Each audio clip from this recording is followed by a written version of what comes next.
Welcome back after the break. You're watching DD India Live and I'm Preeti. Let's continue getting you more international updates. Israeli Prime Minister Benjamin Netanyahu is in Washington calling on the US to support his country. In fact, continue to support his country. He spoke to a joint session of Congress on Wednesday ahead of talks planned with US President Joe Biden. However, people outside the Capitol building gathered to demonstrate against it, as Caroline Malone reports. Palestine was one of the strongest messages that protesters were calling for in their big demonstrations that were happening just outside the US Capitol on Wednesday. Different groups gathering in different parts of the US Capitol, some at the main train station, some directly next to where Congress was gathering for a joint session to listen to the Prime Minister of Israel, Benjamin Netanyahu, giving his speech at 2 p.m. in the afternoon on Wednesday. In that speech, he called for bipartisan support from the US to Israel to try and make sure that the US continues, both in word and militarily, to supply what Israel feels that it needs in its fight against Hamas. We meet today at a crossroads of history. Our world is in upheaval.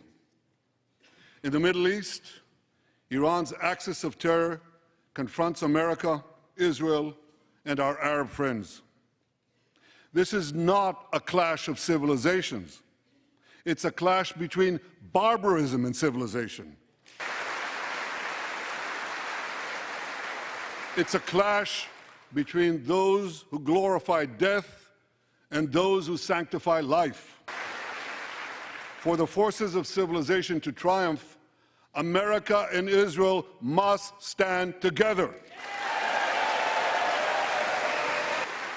Because when we stand together, something very simple happens.